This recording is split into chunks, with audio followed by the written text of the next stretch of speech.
नमस्कार सर्वांना, मी उर्मिला स्वागत करते परत एका नवीन व्हिडिओमध्ये. तर काल आपण या ब्लाऊजचं बॅक पार्टचं कटिंग पाहिलेलं आहे. तो व्हिडिओ चॅनलवरती अपलोडेड आहे आणि आता आपण फ्रंट पार्टचं कटिंग करणार आहोत. तर बॅक पार्ट मी ॲज इट इज फ्रंट पार्टवरती ठेवून घेतला आणि 1 इंच पुढच्या साईडला मी 1 इंच वाढवून घेतलं, कारण योकपट्टीसाठी आपल्याला मार्जिन लागणार आहे. डायरेक्ट कपड्यावर कटिंग आहे, त्यामुळे 1 इंच मी इथे वाढवून घेतलेलं आहे. Back part as it is ठेवून घेतला. कडेनं आता आपण चॉकनी मार्किंग करून घेऊ.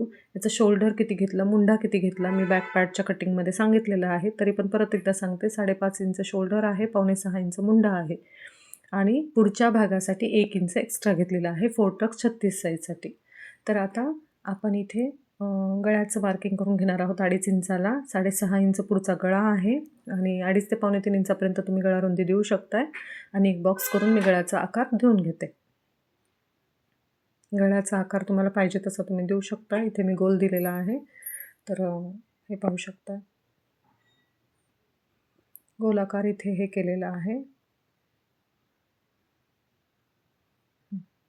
आता आपल्याला मुंढा मोजून घ्यायचा आहे. परत एकदा फ्रंटचं मार्किंग करताना मुंढा 5.25 इंच आहे, तर मी परत एकदा 5.25 इंचाला मार्किंग करून घेते तिथं, कारण आपल्याला फ्रंटच्या मुंढ्याचं मार्किंग करायचं आहे त्यामुळे. आणि इथं 5.25 इंचावरती एक मार्किंग करून सरळ रेष आखून पुढच्या मुंढ्यासाठी आता आपण हे करून घेऊया. तर 1.25 इंचावरती आपण आतला मुंढा म्हणजे फ्रंटचा मुंढा आपण 1.25 इंचावरती दिलेला आहे, म्हणून 1.25 इंचाला मार्किंग केलं आणि त्या रेषेचा मध्य काढून एक लाईन तिथे आखून घेतली आणि आता गोलाकार आपण व्यवस्थित दिलेला आहे. आता 4 टक्स मी इथे कसे घेतले, तर याचं 36 साईजचं 4 टक्सचं ऑलरेडी कटिंग अपलोडेड आहे चॅनलवरती, तुम्ही तिथे पाहू शकताय. हे टक्स मी कसे घेतले तर हे तुम्हाला त्या व्हिडिओमध्ये पाहायला भेटेल. अगदी व्यवस्थित तिथं मी समजावून सांगितलेलं आहे की हे 4 टक्स कसे घ्यायचे, अगदी सोप्या पद्धतीनं हे केलेलं आहे. तर तो व्हिडिओ तुम्ही बघा, मी प्लेलिस्टमध्ये तो पण ॲड करते. आणि हे पहा, असं मी दोन्ही साईडने मार्किंग करून घेतलेलं आहे. आता चॉकनी आपल्याला ते थोडंसं डार्क करून घ्यायचं आहे, जेणेकरून आपल्याला स्टिचिंग करताना व्यवस्थित हे होईल. आणि हे 4 टक्सचे म्हणजे 4ही पण टक्स कसे घेतलेत हे अतिशय सोप्या पद्धतीनं मी या आधीच्या व्हिडिओमध्ये, म्हणजे या आधीच्या ब्लाऊजच्या कटिंगच्या व्हिडिओमध्ये मी ते सांगितलेलं आहे.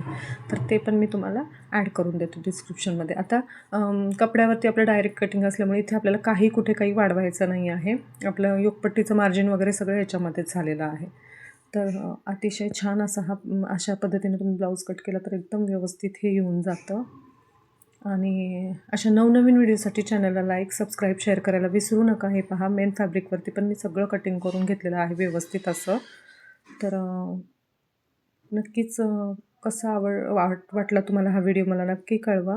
आणि दुसरी गोष्ट म्हणजे असेच नवनवीन व्हिडिओ आपल्या चॅनलवरती अपलोड होत राहतील.